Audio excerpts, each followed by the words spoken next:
In this video, let's talk about why The Fox and the Hound is such an underrated gem from Disney. Unlike many other Disney films, this one doesn't wrap up with a perfect happy ending. Instead, it tells a more grounded and bittersweet story about friendship, growing up, and the harsh realities of life. The main plot revolves around two animals who couldn't be more different, a fox named Todd and a hound dog named Copper. Normally, the very idea of a fox and a hunting dog being friends seems impossible, since a hound's natural role is to chase and kill foxes. But the heart of this movie is how these two break that expectation by forming a bond that feels innocent, pure, and real. When Todd is still a young fox kid, he loses his mother to a hunter. He ends up being raised by Widow Tweed, a kind old woman who gives him a safe home. Around the same time, a hunter named Amos Slade brings home a little hound puppy named Copper. Right from the start, the two curious youngsters cross paths and quickly become best friends. They play, they laugh, and they make promises that they'll stay friends forever. Copper, you're my very best friend. And you're mine too, Todd. And we'll always be friends forever, won't we? Yeah, forever. At that point, they don't see the world's rules, just each other. But of course, their friendship is complicated from the very beginning. Copper's owner, Amos Slade, is a man who lives for hunting. He despises foxes and sees them as nothing more than pests to be tracked down. That makes Todd and Copper's bond a fragile one, something that will be tested as they both grow up. Eventually, Copper has to leave for a long hunting trip with Amos so he can be trained to become a proper hunting dog. This changes everything. While Copper is away, he grows, learns discipline, and takes on the instincts of a true hunting hound.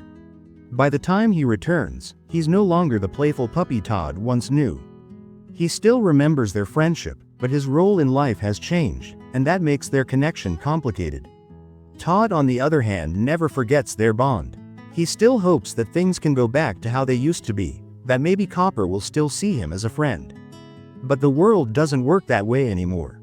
We're still friends, aren't we?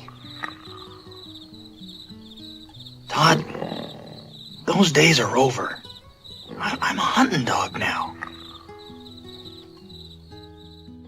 Copper is now loyal to Amos, and Amos only sees Todd as prey.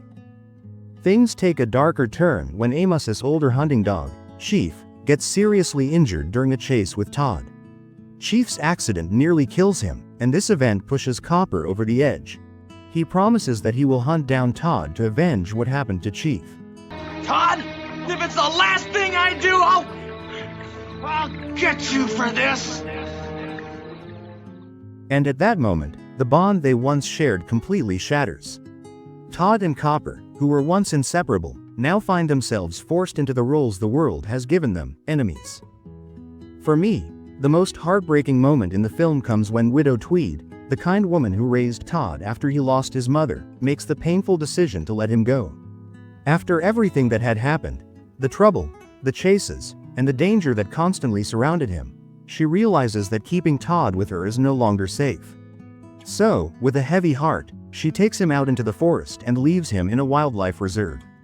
That scene is devastating to watch. The animation, especially for the time this movie was made, is incredibly moving. The heartbreaking song that plays in the background, it all comes together to make this one of the most emotional scenes Disney has ever done. Later on in the story, Todd and Copper come face to face again, but this time things are different. Their innocent days of playing together are long gone. Instead, they end up fighting for the first time. Copper is fully committed to his role as a hunting dog now, and in that moment, he is determined to kill Todd. On the other side, Todd, who once hoped their friendship would last forever, is now fighting back with everything he has. It's not just a playful scuffle, it's a brutal confrontation where both of them are willing to hurt each other. But then comes the scene that completely flips the story.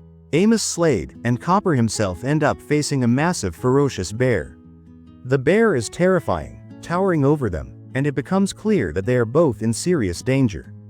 Just when it looks like they're about to be killed, Todd steps in. Despite everything, despite being hunted, chased, and nearly killed himself, Todd chooses to save them.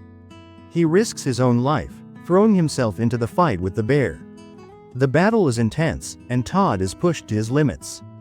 He's badly hurt and comes close to dying, but he manages to protect Copper and Amos. What happens next is just as powerful. After the fight, Amos still points his gun at Todd, ready to finish him off. But this time, Copper steps forward.